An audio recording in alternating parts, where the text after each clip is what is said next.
Nah, setiap kali kita mendengar kata politik kantor, orang pasti akan langsung sinis. Nah, itu mah licik, nah itu mah menjilat, dan itu mah nggak profesional. Nah, pertanyaannya sederhana. Kalau kamu anti politik kantor, kenapa kamu yang sering diabaikan? Kenapa pendapatmu jarang didengar? Dan kenapa yang naik jabatan justru orang yang sering kamu anggap main belakang? Nah, mungkin masalahnya bukan di politiknya. Mungkin kamu belum paham cara bermainnya. Nah, maka daripada itu, hari ini kita akan membahas secara jujur, apakah politik kantor itu sebenarnya baik atau buruk. Nah, banyak orang yang dibesarkan dengan nilai moral yang sederhana. Kerja keras, jujur, tulus, dan nanti hasil akan mengikuti. Nah, masalahnya kantor itu bukan ruang kelas, tetapi adalah arena kepentingan. Nah, di dalam kantor itu ada ambisi, ada ego, dan ada rasa takut kehilangan posisi.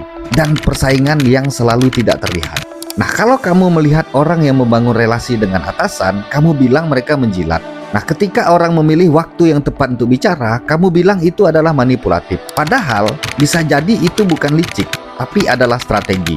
Nah, kadang kita terlalu cepat menyebut politik itu sebagai jahat. Nah, hanya karena kita tidak nyaman melihat realitas kekuasaan.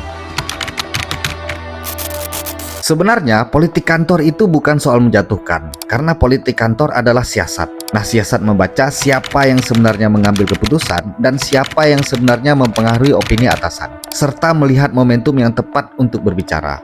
Nah, contohnya sederhana, kamu punya ide bagus, tapi setiap rapat idemu selalu tenggelam. Lalu kamu mulai bertanya, nah siapa orang yang paling didengar di ruangan itu? Bagaimana gaya komunikasi atasan, dan apakah dia suka data atau dia suka storytelling, atau apakah dia suka ditantang langsung, atau kamu perlu melakukan pendekatan personal terlebih dahulu. Nah, ketika kamu mulai mengubah cara menyampaikan, bukan isinya yang berubah, tapi kemasannya. Dan tiba-tiba pendapatmu didengar. Nah, itu bukan soal manipulasi, tapi adalah kecerdasan sosial. Nah, sekarang saya ingin sedikit menyentil. Nah, banyak orang bilang, saya nggak mau main politik, saya maunya kerja saja. Nah, jujur, seringkali itu bukan idealisme, tapi ketakutan. Takut dianggap ambisius, takut salah bicara, dan takut tidak disukai. Lalu kamu memilih diam. Tapi, ironisnya, yang berani mengatur narasi tentang dirinya justru yang naik.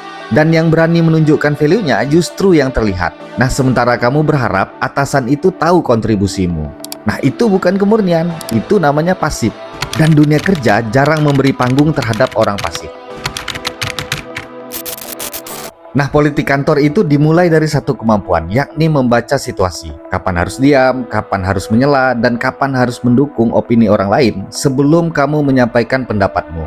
Nah, awalnya mungkin kamu akan terasa canggung. Tapi setelah kamu melatihnya, kamu mulai sadar sesuatu. Ada power yang berbeda di dalam dirimu. Orang mulai menoleh ketika kamu bicara, ruang rapat mulai terasa mendengar, dan kata-katamu tidak lagi lewat begitu saja. Nah, apa yang sebenarnya berubah? Bukan otakmu, bukan skill teknismu, tapi yang berubah adalah positioningmu. Dan ketika positioningmu berubah, maka dunia kantormu juga akan ikut berubah.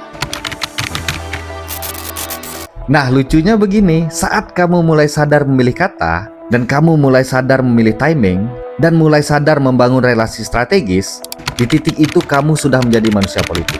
Nah, dan itu bukan sesuatu yang buruk, karena pada sejatinya manusia itu memang makhluk politik. Karena kita selalu menilai siapa yang kuat, menyesuaikan perilaku, dan mengelola citra. Yang membedakan hanya satu hal, ada yang sadar melakukannya, ada yang menyangkal, lalu kalah. Nah, politik itu netral, moralitasnya tergantung kamu. Nah, kamu harus bisa memisahkan dua hal ini dengan jelas. Yang pertama, politik sehat. Nah, politik sehat itu adalah membangun aliansi, mengelola reputasi, dan mengomunikasikan value-mu. Nah, sementara politik kotor itu menjatuhkan, memfitnah, dan menghancurkan orang lain demi naik jabatan. Nah, masalahnya orang itu sering mencampur adukan politik ini hanya karena dia takut terlihat licik, dan mereka menolak untuk belajar menjadi strategis. Dan pada akhirnya mereka tersingkir oleh yang lebih sadar akan permainan ini.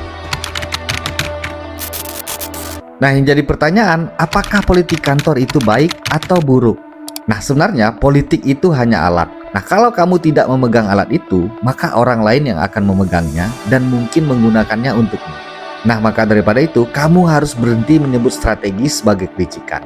Dan kamu harus berhenti menyebut kecerdasan sosial sebagai manipulasi. Nah, kalau kamu ingin naik tangga, kamu tidak cukup hanya pintar bekerja.